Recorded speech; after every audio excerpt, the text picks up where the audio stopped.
High Counselor Drav slammed his four appendages onto the polished obsidian table, sending ripples through the liquid surface displays. The gathered representatives of the Galactic Council, 37 species from across the known universe, fell silent. "The motion stands," Drav announced, his voice translator projecting in the standard frequency range. "Earth will be classified as a Tier 3 civilization, with restricted access to interstellar technologies and trade routes." Ambassador Jack Miller, the lone human representative, stood abruptly. Despite being shorter than most council members, there was a certain intensity to his stance that made several delegates shift uncomfortably. "On what grounds?" Jack asked, his voice steady but tense. "Humanity has fulfilled every requirement for Tier 2 classification." Counselor Mira, a crystalline being who served as head of assessment, flickered blue light patterns that indicated mild amusement. "Your species has barely mastered sublight travel. Your planetary ecosystem is in disarray. Your political structures are fragmented. Most concerning, your species shows alarming aggression patterns." "We've maintained peace for nearly a century," Jack countered. "A mere blink in evolutionary terms," Drav dismissed. "The Council's decision is final. Humans will remain classified as inferior until sufficient evidence of advancement is presented." Jack's hands formed fists at his sides, but he kept his composure.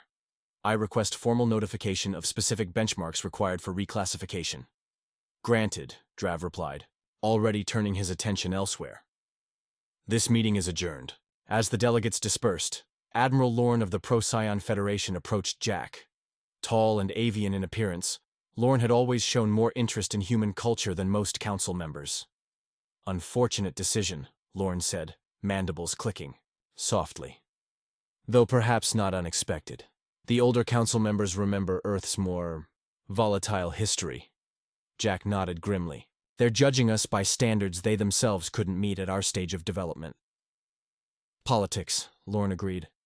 "But be warned, Ambassador. There are whispers that certain factions consider Earth's resources valuable. Tier 3 classification removes many protections." Jack's eyes narrowed. "Are you saying what I think you're saying?" "I'm saying nothing officially," Lorne replied. "But were I human, I would prepare contingencies." Back at the Earth Embassy, Jack briefed his team. Commander Lisa Hayes, Earth Defense Force Liaison, frowned deeply at the news. "So they've essentially marked us as fair game," she concluded. "Not explicitly," Jack replied, but Lorne's warning was clear. Without Tier 2 protections, certain council races might feel emboldened. Lisa opened her comm channel to Earth Central. "We need to activate Protocol Sentinel." General Marcus appeared on screen, his weathered face grave. "Confirmed. How long do we have?" "Unknown," Jack replied. "But I'd advise assuming the worst. Days, not weeks." Marcus nodded. "The stealth satellites we've been deploying are nearly in position. If they come, they'll find more than they bargained for." "The Council believes we're still limited to chemical propulsion and basic energy weapons," Lisa added. "They have no idea about the quantum shielding or the gravity drives." Jack stared out at the glittering expanse of the galactic hub, where thousands of ships from hundreds of worlds moved in perfect harmony. "Humanity learned long ago to keep our best cards hidden. Let's hope we don't have to play them." As they spoke, sensors detected 12 warships breaking formation at the edge of the system. The Varaxian Armada, notorious resource hunters, was on the move. Earth had just 72 hours before first contact would become first combat. Dawn broke over the North American Defense Command as General Marcus reviewed the final deployment orders. Project Aegis had been Earth's best-kept secret for 15 years, a planetary defense system unlike anything the Galactic Council races would expect from a Tier 3 civilization. "Status report," Marcus commanded as he entered the control center. "Colonel." Thomas looked up from his console. "All orbital platforms are online. The lunar base has gone dark as instructed. To any outside observer, it appears abandoned." On the main screen, 12 red dots approached Earth's solar system. The Varaxian fleet had maintained course through the night, moving with the confidence of predators who expected no resistance. "They're maintaining communication silence," Thomas noted. "Classic hunting formation." Marcus nodded grimly. "They think they're being clever.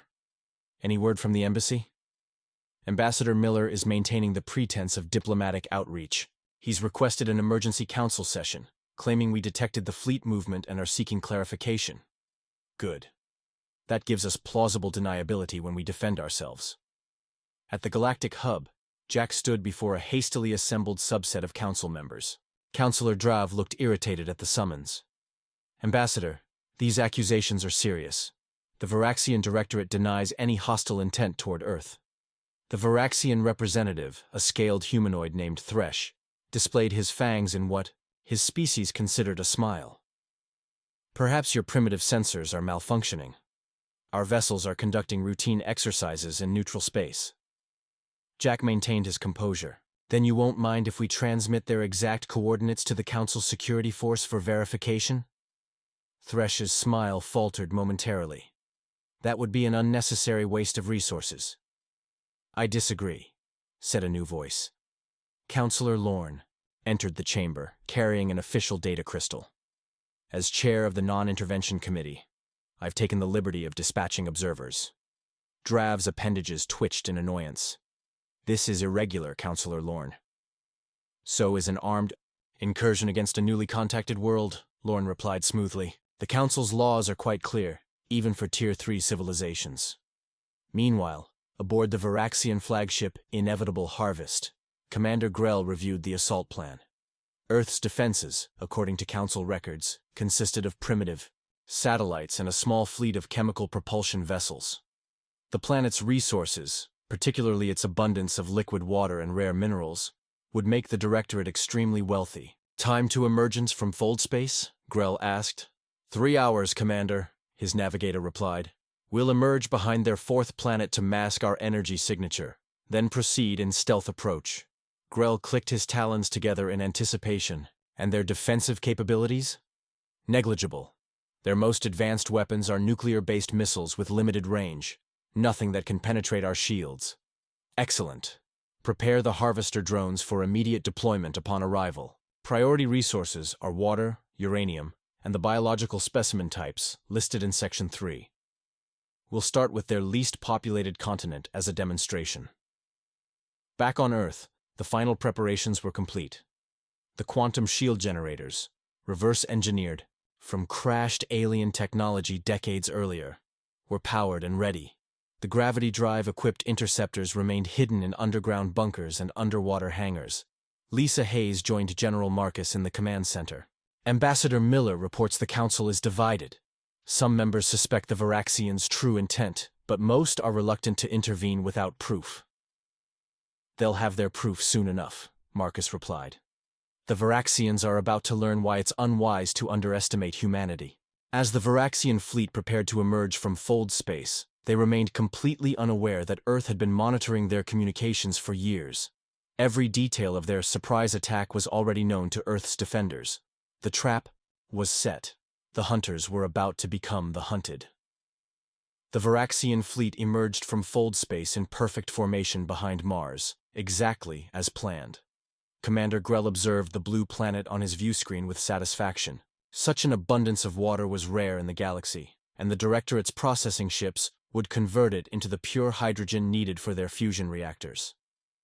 Begin stealth approach, Grell ordered. Deploy sensor drones ahead of the formation. The small reconnaissance drones shot forward, designed to map Earth's defenses and identify key military installations. As they crossed the orbital path of Earth's moon, 3 of them suddenly went dark. Technical malfunction? Grell inquired. His sensor officer looked confused. Unknown, Commander. No energy signatures detected. Perhaps debris from their primitive satellite network. Send a second wave with enhanced shields. The second wave of drones accelerated toward Earth. As they reached the same distance from the planet, all 12 simultaneously disappeared from the Varaxian sensors. Grell's calm demeanor faltered. Explanation! Sir, there's something out there. But our sensors can't lock onto it. Aboard the Earth Defense Force command ship Defiance, hidden within the moon's shadow, Captain Ben Reed watched the Varaxian drones disintegrate against the outer layer of Earth's quantum shield. They're sending a third wave, his tactical officer reported. More heavily shielded, Ben nodded. Let them approach closer this time. I want them to see what they're up against before we destroy them. The third wave of Varaxian drones slowed as they approached the invisible barrier that had destroyed their predecessors. Their sensors detected a faint energy pattern unlike anything in Varaxian databases. On the Varaxian flagship, Grell watched in disbelief as the sensor readings came in. This is impossible. These readings suggest a quantum field modulation. Tier 3 civilizations cannot possess such technology. His science officer looked up in alarm. Sir, the field is expanding. The quantum shield, normally stationary around Earth, began to pulse outward in concentric waves. Each pulse grew stronger, creating ripples in space-time that disrupted the Varaxian sensors and communication systems. At the Galactic Council chambers, alarms suddenly blared. The emergency monitoring system had detected anomalous energy readings from Earth's solar system. What's happening? Counselor Drav demanded, his appendages vibrating with agitation. The Council's chief scientist manipulated the holographic display. Unknown energy pattern emanating from Earth. It's unlike anything in our database. Jack Miller stood calmly in the center of the chamber. That would be our planetary defense system activating, counselors. It seems the Varaxian fleet triggered it when they entered our space. Impossible, Thresh hissed. Your species doesn't possess such technology. According to your classification, we don't, Jack agreed with a slight smile. Yet here we are. In space, the Varaxian fleet began emergency maneuvers as the quantum pulses intensified. Two smaller vessels, caught in a particularly strong wave, found their own engine cores destabilizing. Pull back, Grell ordered. All ships, maximum reverse thrust. But it was too late. From behind the moon emerged 50 Earth vessels, their sleek designs unlike the clunky shuttles the Council believed humans used.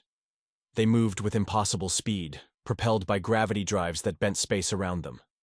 Attention Varaxian fleet, came a transmission from the Defiance. You have entered Earth-controlled space with hostile intent. Power down your weapons systems immediately. Grell's response was predictable. A full barrage of energy weapons fire directed at the Earth ships.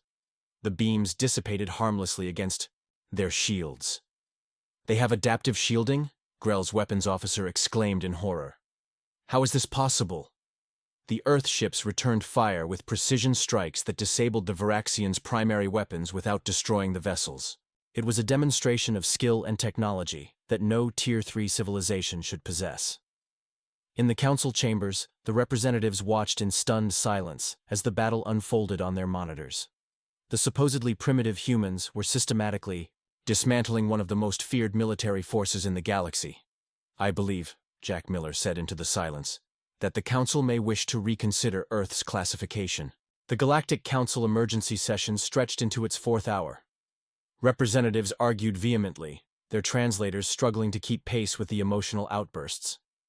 The central hologram displayed the captured Varaxian fleet being escorted to Earth's orbit by the previously unknown human defense force. This is an outrage, Counselor Thresh hissed, his scales flushed with anger.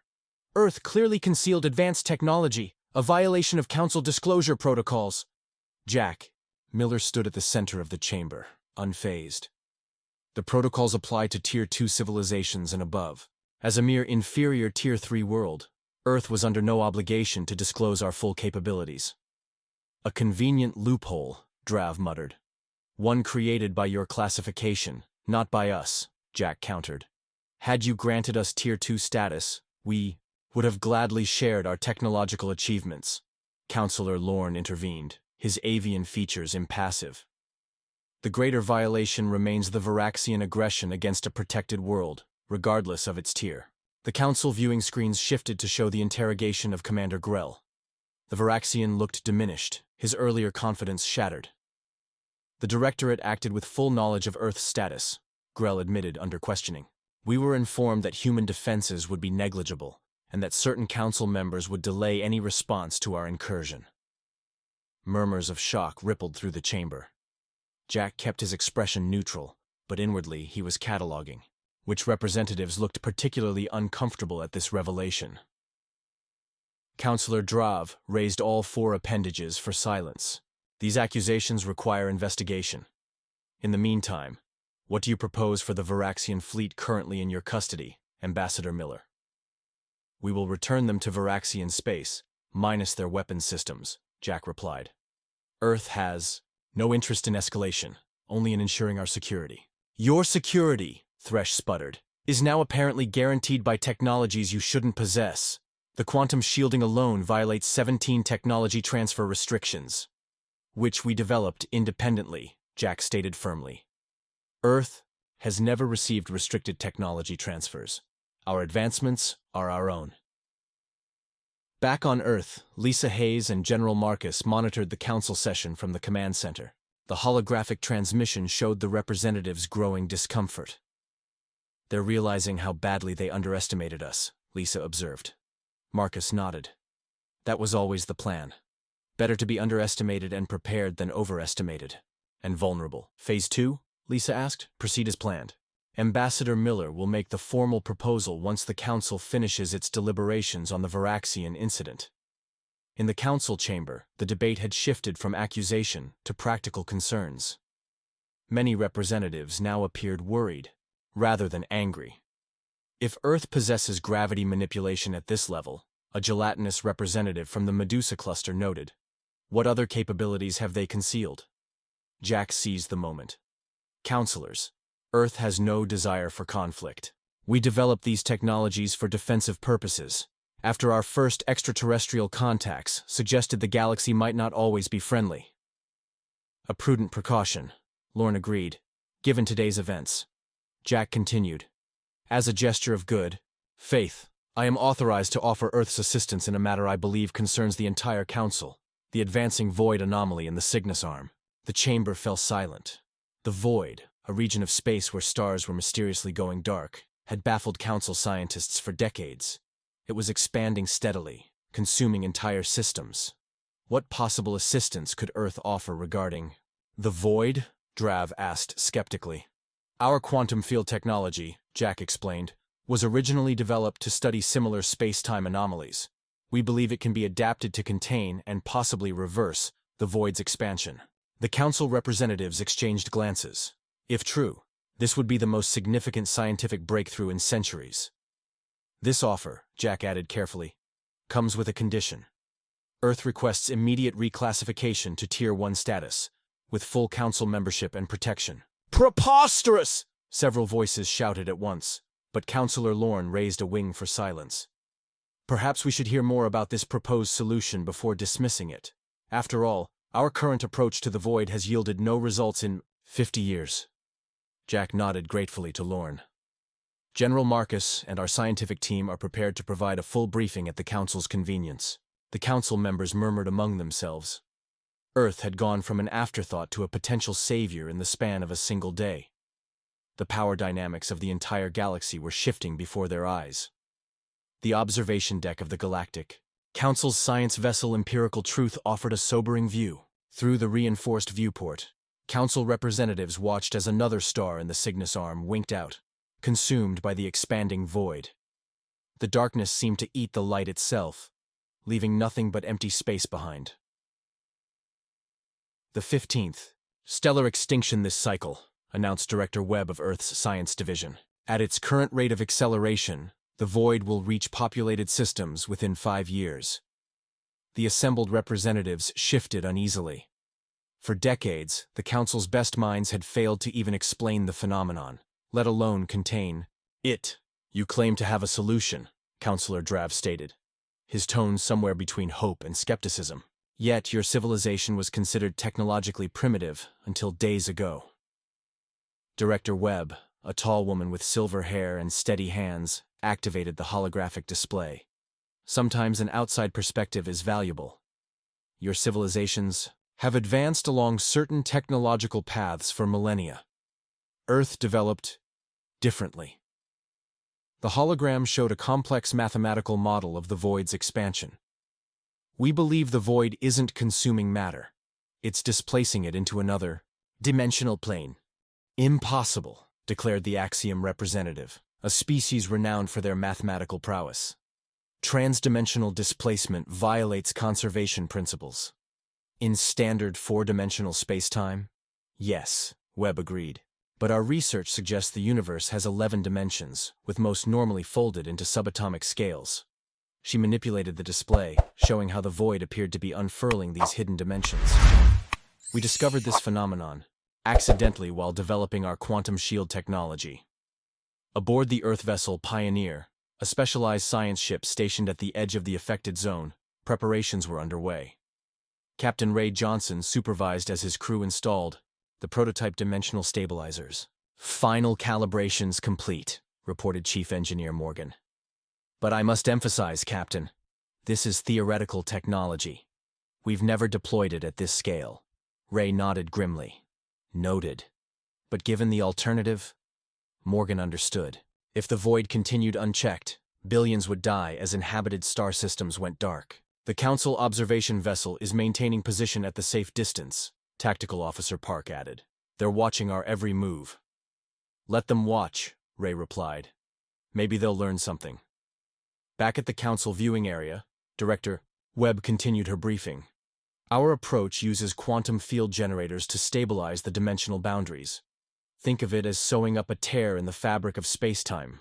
"Even if your theory is correct," Counselor Mara's crystalline form pulsed with doubt, "generating a field of sufficient strength would require more energy than a small fleet could produce."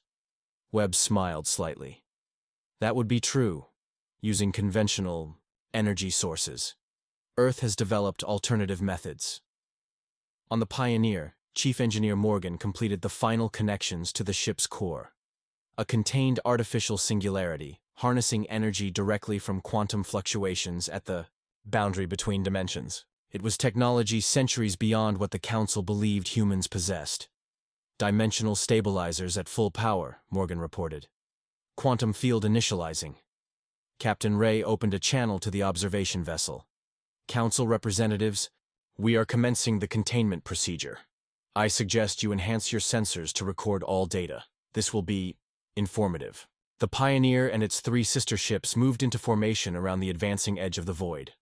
Their quantum generators synchronized, creating overlapping fields that began to glow with an ethereal blue light visible even in the vacuum of space. Where the fields touched the darkness of the void, sparks of energy flashed like lightning. The ship's hulls groaned under the strain as space itself seemed to resist their efforts. "Increasing field strength to maximum," Morgan called out as alarms began to sound throughout the vessel. On the observation deck, the Council representatives watched in astonishment as the advancement of the void slowed, then stopped. At the boundary between light and darkness, the human ships maintained their position, their quantum fields creating a barrier that the void could not penetrate. "They've contained it," Counselor Lorne whispered, mandibles clicking in excitement. "They've actually contained it." Director Webb nodded. "Phase 1 complete. Now comes the difficult part, reversing the process." As she spoke, the human ships began to push forward, their quantum fields forcing the darkness back. Slowly, agonizingly, the void began to recede. "Impossible," the Axiom representative repeated, but this time with wonder rather than dismissal. In that moment, the galaxy's balance of power shifted irreversibly. The supposedly inferior humans had accomplished what the combined might of the Galactic Council could not. Earth would never be underestimated again. The Grand Chamber of the Galactic Council had never seen such attendance. Representatives from all 112 member species crowded the tiered seating, with even more watching via quantum-linked projections. At the center stood Ambassador Jack Miller, flanked by General Marcus and Director Webb. "Today marks a new era for the Council," announced High Counselor Drav, his voice carrying across the hushed room. "For the first time in our 10,000-year history, we will admit a member directly to Tier 1 status without progression through the lower classifications." Murmurs rippled through the assembly. Such an honor was unprecedented. The contribution of Earth in containing and reversing the void anomaly cannot be overstated, Drav continued. 17 star systems have been reclaimed from darkness, with millions of lives saved. Jack stepped forward to address the Council. "Earth accepts this recognition with gratitude and humility. We look forward to sharing our unique perspectives with the galactic community." "Humility?" scoffed Counselor Thresh, still bitter from the Varaxian defeat. "Your species concealed advanced technology, misrepresented your capabilities, and now expect to be rewarded." Jack remained composed. "We concealed nothing that we were required to disclose," As for misrepresentation, Earth requested fair assessment dozens of times over the past 20 years. Each time, our petitions were dismissed. Counselor Lorne intervened. The record shows that Earth's applications were indeed processed with unusual delay and scrutiny. The assessment committee has acknowledged procedural irregularities. Irregularities that nearly cost us everything, Jack added. Had Earth not been prepared when the Varaxian fleet attacked, had we not developed the quantum technology that later saved the Cygnus systems, where would the Council stand today? The chamber fell silent, contemplating the narrow margin by which disaster had been averted. Drav's appendages moved in the gesture of formal acknowledgement. The Council has much to learn from these events. Our assessment protocols are already being revised to prevent similar oversights. On Earth, crowds gathered in major cities to watch the proceedings. The revelation of humanity's true technological capabilities and the existence of the Galactic Council had initially caused shock, but this had quickly given way to pride. Humans had not only survived their first major interstellar challenge, they had emerged stronger. President Anna Gray addressed the United Earth government from Geneva. For over 70 years we maintained the greatest secret in human history, that we were not alone, and that we were preparing for this moment. Today, that preparation has paid off. Back in the council chamber, the formal induction continued. Earth was granted access to the Galactic archives, membership on all major committees, and trading rights throughout council space. There is one final matter, Jack announced as the ceremony concluded. Earth would like to propose a new initiative, the Dimensional Research Consortium, open to all member worlds, regardless of tier. To what end? Asked a representative from the Procyon Systems. The void was contained, but not explained, Director Webb replied. We believe it may be only one manifestation of dimensional instability affecting our galaxy. Earth is committing its resources to studying these phenomena, but we welcome collaborative efforts. General Marcus stepped forward. Additionally, we propose reforms to the Council's defense protocols. The current tier-based restrictions left many worlds vulnerable. Earth volunteers its fleet to patrol the boundaries of Council space, with particular attention to lower-tier civilizations. This proposal caused visible discomfort among several military powers in the chamber. Earth, a newcomer, was offering to become the galaxy's protector. Such patrols have traditionally been the responsibility of established Tier 1 civilizations, objected the Axiom representative. And yet, Jack replied calmly, when the void threatened, those same civilizations proved unable to respond effectively. When the Varaxians attacked Earth, Council intervention came too late. Perhaps it's time for fresh approaches to galactic security. Counselor Lorne's mandibles clicked in what his species considered laughter. The ambassador makes a valid point. Earth has demonstrated both the capability and willingness to act where others could not or would not. The debate continued for hours, but the outcome was inevitable. Earth's sudden emergence as a technological power, combined with the gratitude of worlds saved from the void, gave humans unprecedented influence.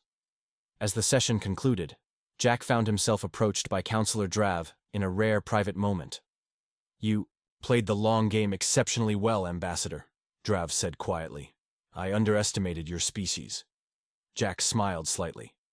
A common mistake, it seems. One the Council won't make again, Drav assured him. Though I wonder, what other surprises does Earth have in store for us? Jack's expression revealed nothing. I suppose we'll all find out together, won't we? As he departed, Jack knew this was just the beginning. Humanity had secured its place among the stars not through conquest or intimidation, but by being consistently underestimated and thoroughly prepared. 5 years after Earth's elevation to Tier 1 status, the galaxy had transformed in ways few could have predicted. The Dimensional Research Consortium, headquartered on Luna, had grown to include scientists from 86 species. Their combined efforts had not only fully reversed the void anomaly, but had begun harnessing dimensional energy for peaceful applications. Admiral Lisa Hayes, now commanding the Earth-led Galactic Protection Fleet, stood on the bridge of the flagship, Unity. Around her, a mixed crew of humans and aliens worked in perfect coordination, monitoring the newly established dimensional beacon network that allowed instant communication across the galaxy. Status report on the Orion Arm Patrol, Lisa requested. Her first officer, Commander Trell from the Procyon Systems consulted his display.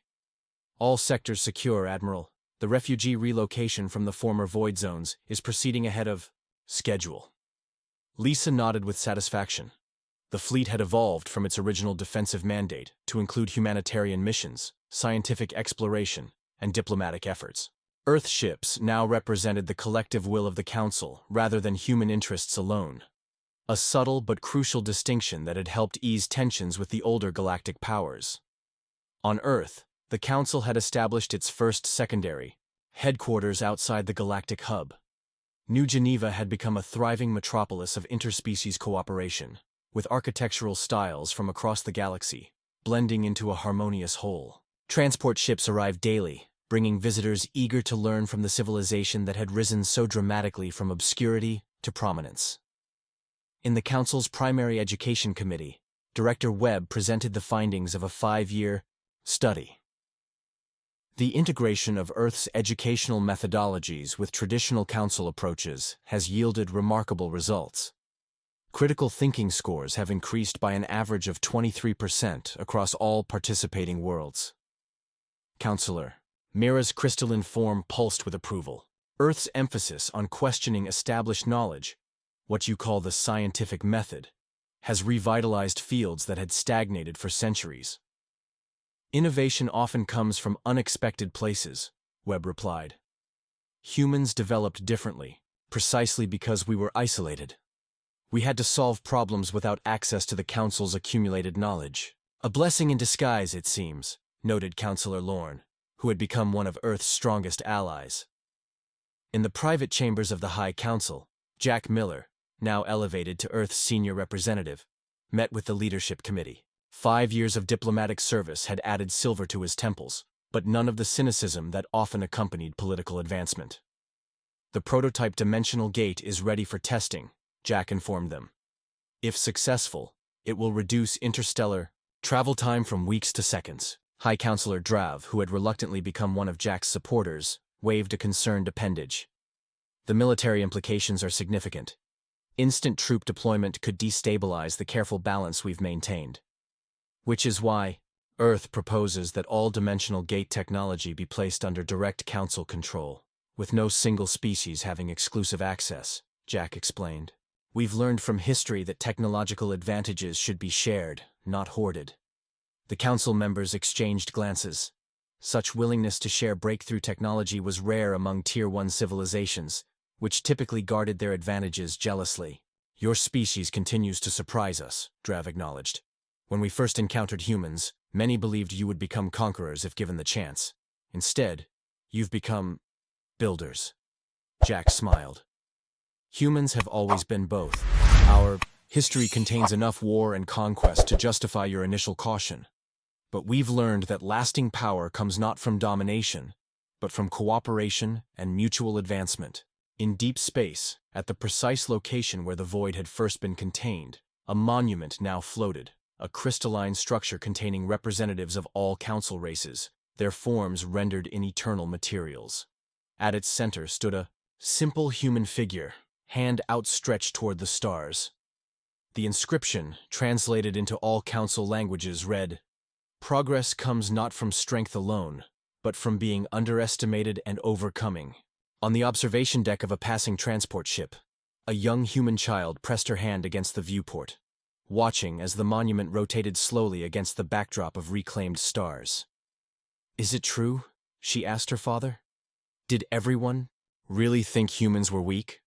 Her father, a veteran of the first Void containment mission, nodded. "They did. They judged us by their standards, not understanding that different paths can lead to the same destination, sometimes even faster." "And now?" the child wondered. "Now," her father replied, "we're helping write the next chapter of galactic history, not because we conquered anyone, but because when the moment came, we were ready.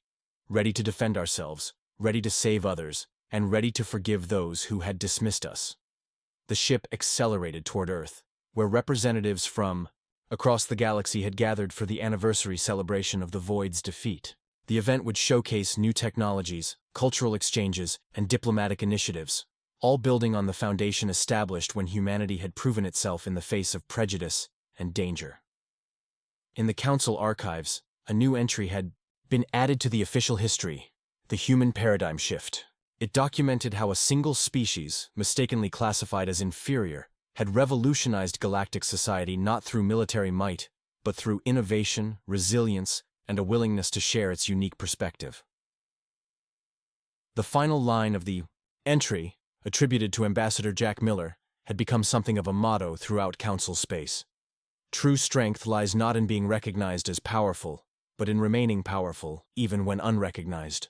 As starships from across the galaxy converged on Earth, their crews represented a new era of cooperation and respect. One born from the moment when the Galactic Council had declared humans inferior, and promptly learned just how wrong they had been.